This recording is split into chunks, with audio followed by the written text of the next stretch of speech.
Okay, it's time to speed run through my Senator Jeff Merkley's town hall today in Portland, Oregon. I'm going to run you through all of the salient points. I had to take a quick break from filming earlier, and my kid and I had to run down to Hong Fat, not the one farther down 82nd, but the one that's in the old Safeway. We needed groceries real bad. And now that we're home and the kitchen is full of groceries, there's going to be a lot of noise because everybody's descending on the goodies that we bought.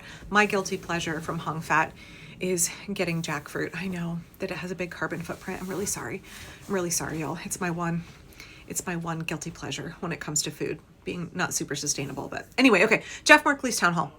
And this morning it was at the Oregon Convention Center. I took the Max down there, and I want to tell you how it went. So first off, I got to the transit station and I ran into my friend Rosemary and her friends who were going down to the convention center as well. So we rode together and we sat together, and it was really good. It was really good to see her. This town hall was put together at the last minute, sort of an emergency town hall in response to the escalation from ICE and the regime.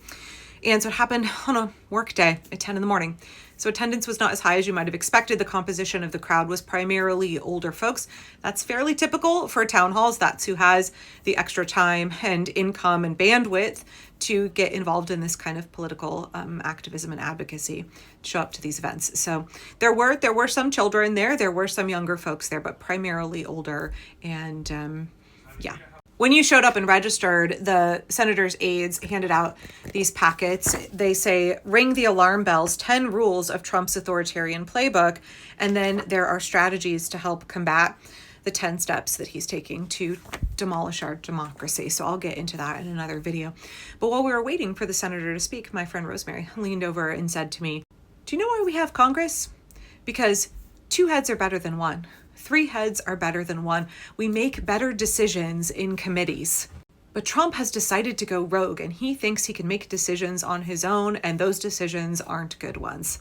So her comment actually helped me reframe the situation a little bit when we think about Congress. Like, what could Congress be? What should it be? How can Congress be an asset to us, right? We are better when we make decisions. Sorry, I'm struggling with my shawl here. We're better when we make decisions together. And I just thought that was such a good reminder of what it is that our founding fathers wanted when they put together the House and the Senate. How representative democracy should work, how it should work.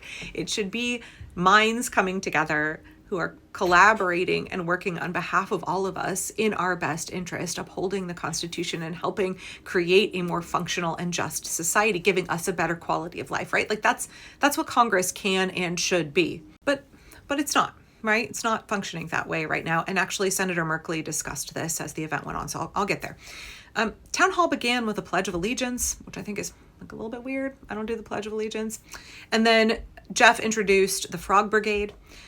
Folks loved that. There was a standing ovation. In Portland, we really embrace that tactical frivolity, that whimsy. And I know that like a lot of people think the tactical frivolity is not metal enough for them. It doesn't look like what they've been shown in the movies Resistance should look like. And I've discussed that at length. It's very effective, and also it's something that's very Portland.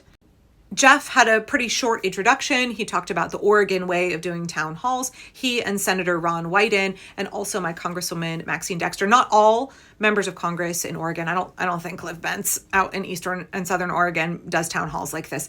But the proper etiquette is that we do town halls where our elected officials who are elected to represent us, right? We are loaning them our little share of power, and they are taking it to Washington to govern on our behalf.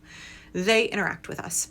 And so these are essentially forums where constituents can stand up and ask questions on anything that they want. To keep it orderly, they have a ticket system. You check in, you get a ticket. If they pull your number out of the hat, you get to stand up and ask whatever you want.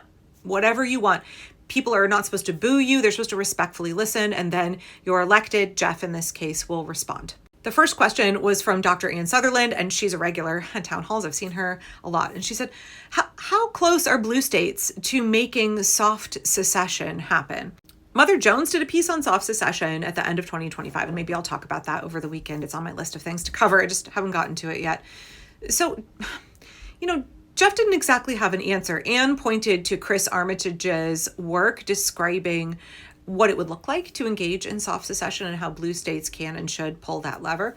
But Jeff said, I can't answer, but I'm aware of the frustration in the American people when it comes to the violation of our freedoms, due process, the issue of separation of powers. He said, we are seeing our republic destroyed from the inside, and it is our job to end that. And when he said our, I think he meant everybody in the room, I don't think he really meant Congress.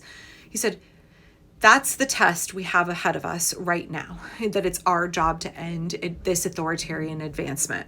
He said, when you read the literature on how democracy has died over the last 3 decades in various countries, it rarely happens with the military storming a capital. It happens by eroding the government and democratic norms from within and getting the courts and the legislature on the side of the executive, which is exactly what we are experiencing now. He went on to say there are these 10 strategies that Trump and his cronies are using to try to dismantle our republic, and that there are ways in here that we can all work to combat it. And I'll get to this in another video.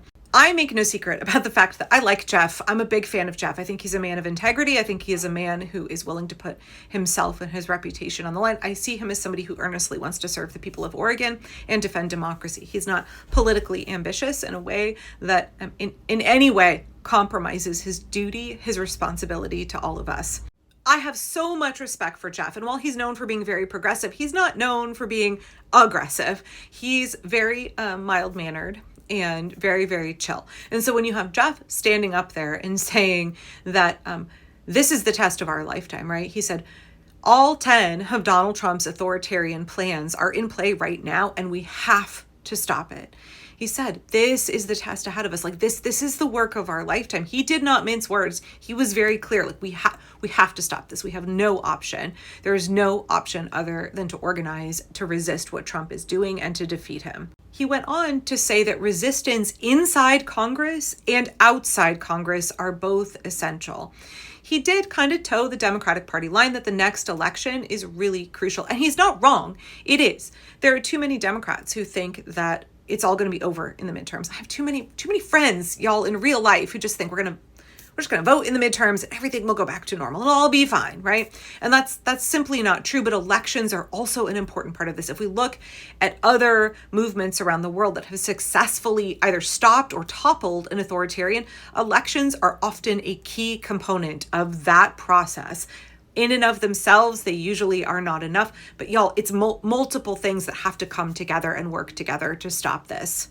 Jeff went on to describe the fact that Republicans know this. Donald Trump knows this. This is why they are working so hard to subvert elections through gerrymandering. SCOTUS is on the cusp of probably gutting the Voting Rights Act. Jeff said if that happens, it could basically create 19 permanent Republican seats in Congress by basically allowing them to be racist as fuck, right? When drawing up the congressional maps, just disenfranchising millions and millions, primarily of Black voters in primarily southern states.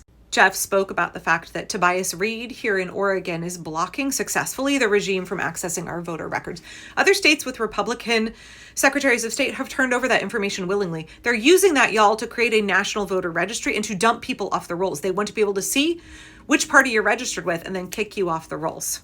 Jeff also described how Donald Trump is obsessed with getting rid of mail-in voting. And I've spoken about this at length. Mail-in voting is not only highly accurate and reliable, it really increases voter turnout because it increases accessibility. This is how you know that the Republicans are not legitimate. This is how you know that the Republicans actually don't give a shit about you, your rights, democracy at all. Anybody who is invested in trying to deprive American citizens of their right to vote, that person is not interested in us having a democracy at all. And Republicans are doing everything that they can to make it harder and harder for people to vote, to dump people off the voter rolls, to gerrymander, to disenfranchise them, to end easier access to voting. Why?